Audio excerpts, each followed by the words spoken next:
La dernière prière du Seigneur Jésus-Christ à Gethsémané fut « Non pas ce que je veux, mais ce que tu veux ». Matthieu 26, 39. C'est pourquoi ne soyez pas inconsidérés, mais comprenez quelle est la volonté du Seigneur. Éphésiens 5, 17.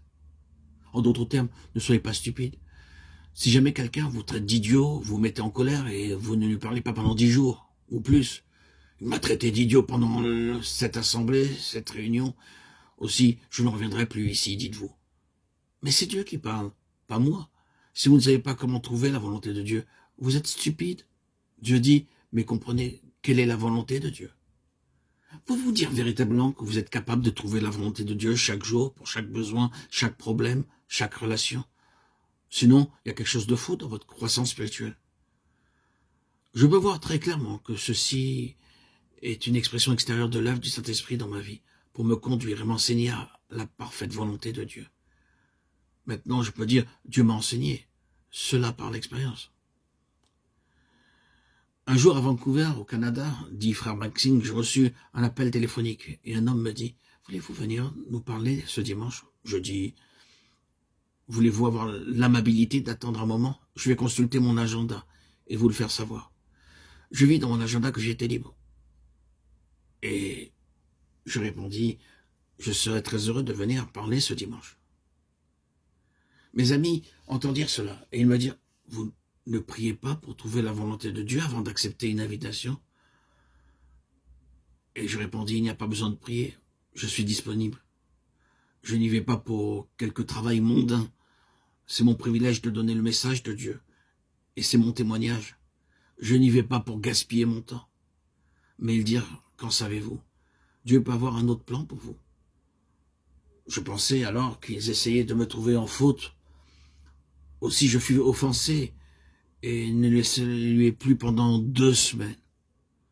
Je ne leur dis rien, mais je cachais ma colère dans mon cœur. Au bout de 2 semaines, le Seigneur me tira l'oreille. Sais-tu comment trouver ma volonté? Je ne le savais pas, bien sûr, bien qu'ayant lu la Bible 4 ou 5 fois et qu'étant complètement affranchi des plaisirs du monde, n'ayant aucun intérêt pour de telles choses, je ne pouvais pas dire véritablement, je sais comment trouver la volonté de Dieu. Et ce fut un choc pour moi. Aussi je dis, Seigneur, maintenant je n'irai nulle part, je ne ferai aucune réunion. Veux-tu m'apprendre à trouver ta volonté? J'allais sur la plage parmi les rochers et m'assis là toute la journée en priant. Seigneur, apprends-moi à trouver ta volonté, apprends-moi à trouver ta volonté. Je suivrai toutes tes voies. Et le Seigneur m'enseigna. Si quelqu'un me pose la question, en Inde ou ailleurs, quel est en tant que chrétien votre plus grand privilège? Ma réponse est le privilège de trouver la volonté de Dieu et de la faire. C'est une joie lorsque Dieu dit « c'est le chemin ». C'est comme si je marchais dans le ciel. Quoi qu'il puisse m'arriver, je sais que ma sécurité est de faire la volonté de Dieu. Ainsi, je fis une promesse à Dieu. Seigneur, je n'irai nulle part avant que tu me parles. Je ne dépenserai pas mon argent sans que tu me donnes la permission. Je ne fais rien et Dieu m'aide. Je vous donnerai un exemple très simple.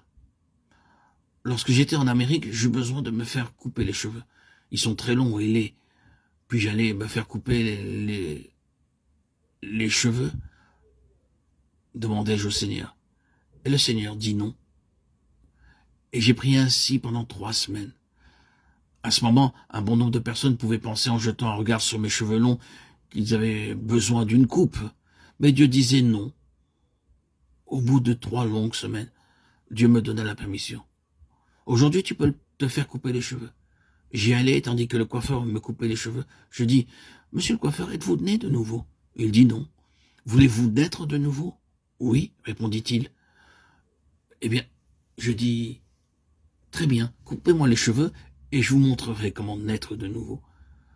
Il s'agenouilla à côté de la chaise et naquit de nouveau. Comme je le quittais, je lui demandais la note, s'il vous plaît. Mais il ne voulait pas me la donner. Aussi, j'eus une coupe de cheveux gratuite. J'obtins les deux, une coupe de cheveux plus une âme. Quelle joie! Simplement parce que c'était la volonté de Dieu. Je sais que mon temps est dans la main de Dieu. Mon corps est le temple du Saint-Esprit. Je ne m'appartiens pas. Nous ne nous appartenons pas à nous-mêmes. En tant que croyants, faites bien attention. Notre corps est son temple. Notre argent lui appartient ainsi que notre temps. Parce que le Seigneur a un double droit sur moi. Tout d'abord, il est mon créateur, il m'a créé, il m'a donné la vie. Deuxièmement, il est mon sauveur. Selon Ésaïe 43, 1. Ainsi parle maintenant l'Éternel qui t'a créé, ô Jacob, celui qui t'a formé, ô Israël. Ne crains rien, car je te rachète. Je t'appelle par ton nom. Tu es à moi. Tout d'abord, Dieu dit, Jacob, je t'ai formé. Ce n'est pas ta mère, mais c'est moi qui t'ai créé. Je suis ton créateur. C'est le premier droit. Puis il dit, je t'ai appelé par ton nom. Je t'ai racheté. Je suis la possession acquise par son sang. C'est pourquoi mon temps, mon énergie et mon corps lui appartiennent. Car je ne m'appartiens pas.